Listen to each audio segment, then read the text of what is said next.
మీడియాలోనో social మీడియాలోనో మీరు public వెళ్ళేటువంటి మహిళలందరినీ అన్నారు అనేటువంటి ఒక రచ్చ నడుస్తుంది. మీరు అన్నారా మాట? అయితే నేను అన్నాను. నేను ఏమన్నానంటే పబ్కి వెళ్ళేటని పబ్లో కొన్ని టైమింగ్స్ ఉంటాయి.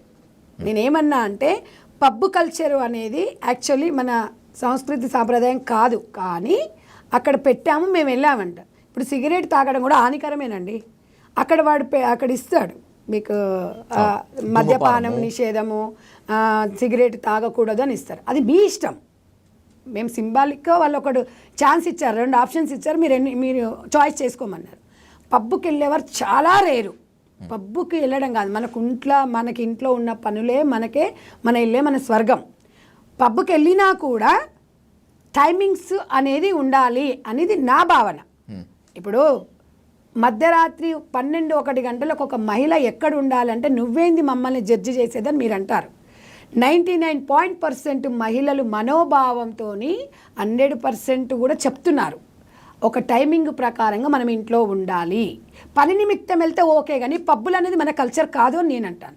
అది నా అభిప్రాయం. నా వ్యక్తిగత అభిప్రాయం అది. అయితే 12-1 గంటలకు ఒక ఆడపిల్ల పబ్బులో ఉంటే భర్త ఎదురు చూడడం అనేది ఎంతవరకు కరెక్ట్ అనేది నేను ఒక క్వశ్చన్ వేస్తున్నాను. దానికి ఎవరైనా ఆన్సర్ చెప్పాలనుకుంటే చెప్పొచ్చు. అది కరెక్ట్ కాదని నేను అంటున్నాను. భర్తతో కలిసి వెళ్తే పబ్కి వాళ్ళిద్దరు కలిసి వెళ్ళారనుకోండి, అక్కడ మనకి ప్రాబ్లమే ఉండదు. ఎందుకంటే సెక్యూరిటీ ఒక భర్త వాస్తవాన్ని నాకు తెలిసి అయితే 2 గంటల వరకు పిల్లల్ని వదిలిపెట్టేసి భార్యను తీసుకొని పబ్లకు వెళ్ళే వాళ్ళు చాలా రేరు. అసలు నాకు తెలిసి ఒక భర్త భార్యను తీసుకొని వెళ్తే వెళ్ళొచ్చు. అది ఎంత ఒక 1-2%. 1-2% గురించి నేను మాట్లాడాను. 90% వాళ్ళ గురించే మాట్లాడతాను. 1-2% గురించి మాట్లాడితే అన్ని తప్పులే వస్తాయి. ఓ మహిళా నేతగా మీరు పురుష నేతలని, మేల్ పొలిటికల్ లీడర్స్ని ఎదుర్కోవటం ఒక ఎత్తు, కానీ ఇక్కడ మీ మీద జరుగుతున్నటువంటి దాడిలో ఒక సామెతని మెటాఫర్గా వాడుతున్నారు, ఆడదానికి ఆడదే శత్రువు అని. మీరు ఇప్పుడు మహిళా సమాజానికి మహిళా శత్రువుగా మారారా? పర్వాలేదండి, ఒక మంచి కోసం మారచ్చు, తప్పులేదు. నా అభిప్రాయం వ్యక్తపరిచిన వాళ్ళ అభిప్రాయం వాళ్ళు చెప్పిండ్రు, నేనేం తప్పు పట్టను. ఎందుకంటే నాకెట్లా స్వేచ్ఛ ఉందో వాళ్ళకి స్వేచ్ఛ ఉంది. వాళ్ళు మాట్లాడుతున్నారు. నాకు వచ్చిన కామెంట్స్లో 1000-2000 కామెంట్స్లో ఒక్క బ్యాడ్ కామెంట్ వస్తుంది. ఆ ఒక్క బ్యాడ్ కామెంటింగ్ కూడా రాకూడదని నేను ట్రై చేస్తాను తప్ప నువ్వు ఎందుకన్నావురా నన్ను అని నేను అనను.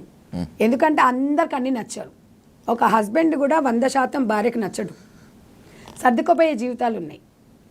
ఒక 100% ఒక భార్య 100% ఒక భర్తకు నచ్చడు.